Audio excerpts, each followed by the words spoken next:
British Columbia's stunning scenery, towering mountains, and crickets? Despite its breathtaking beauty, most of the province remains unpopulated.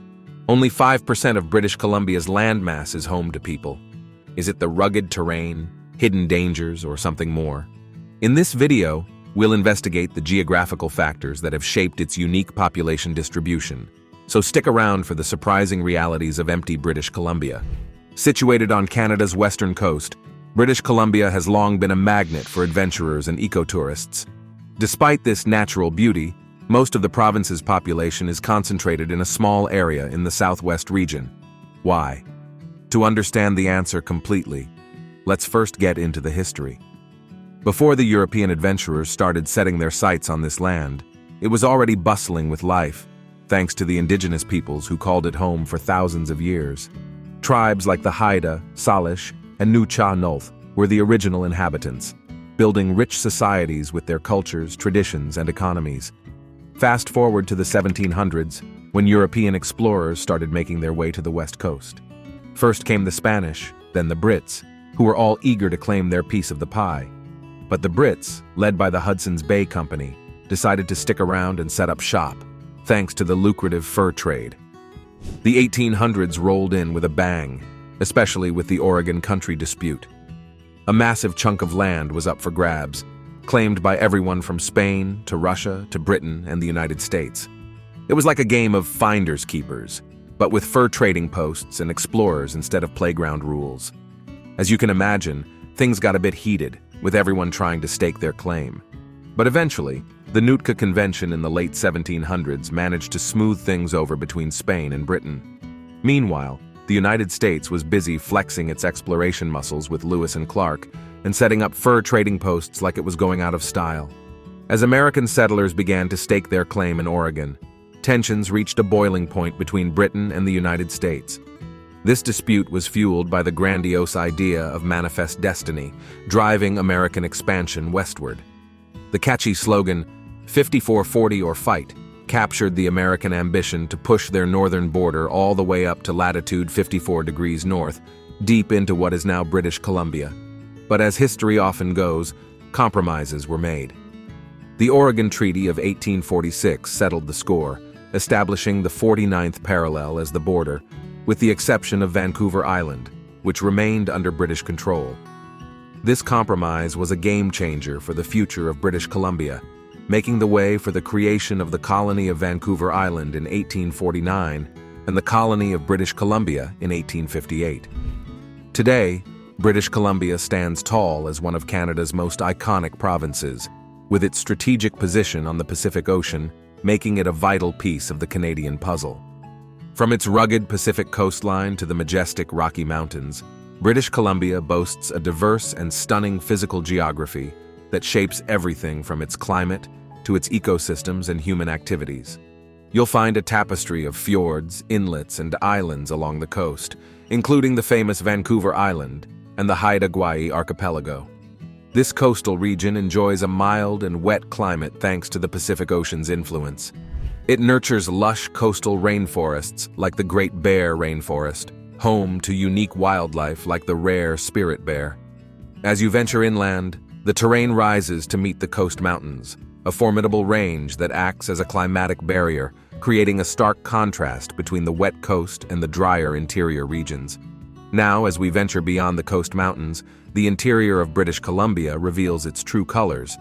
The towering peaks and deep valleys of the Columbia Mountains are often called a part of the Rocky Mountains.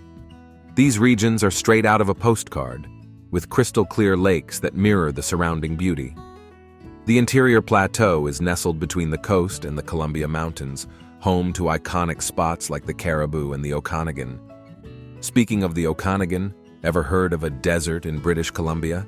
Surprise! The southern part of the Okanagan Valley is classified as just that, complete with sunny skies and a booming wine scene. Now, let's journey north, where the landscape changes again. Here, in the vast expanse of the northern interior, you'll find yourself immersed in the wild heart of Canada.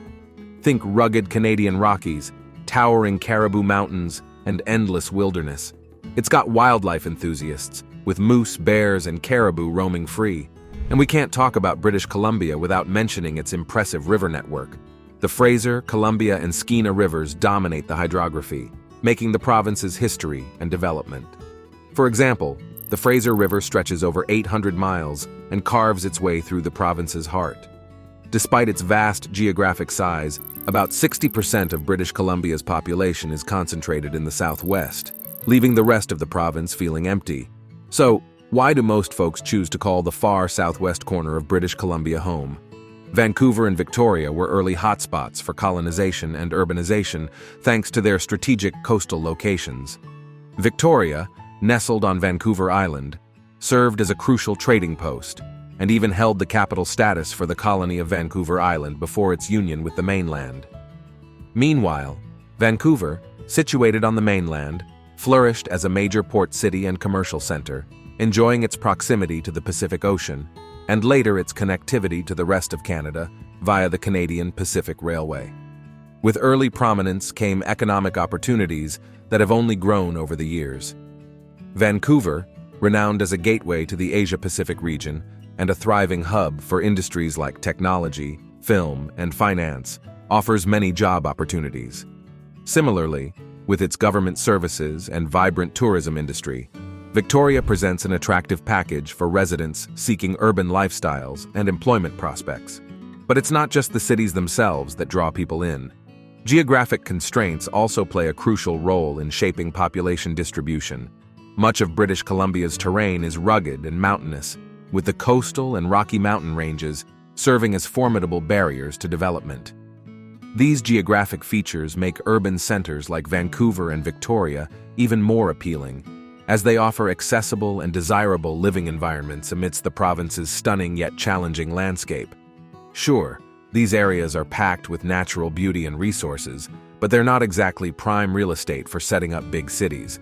The weather can be pretty rough, the roads aren't always easy to travel, and there's only so much land to go around. So it's no surprise that most folks prefer to stick to the coastal areas where life is a bit easier. When you look at the numbers, it's no surprise that Vancouver is the biggest metro region in British Columbia, with over 2.6 million people calling it home. Victoria comes in second, with about 400,000 residents adding to its charm. These two cities comprise more than half of the province's population. But it's not all about the big cities. Kelowna has around 230,000 people, while Abbotsford, Nanaimo, Kamloops, and Chilliwack have little communities, adding to the province's rich tapestry. And you know what's interesting? None of these other places crack the 100,000 mark, showing just how much of a hotspot those main cities really are. So with all its quirks and constraints, British Columbia is a fascinating place. Its population might not be as dense as other parts of Canada, but that's just part of what makes it so special. And if you enjoyed the information we shared here today, we have similar videos for you.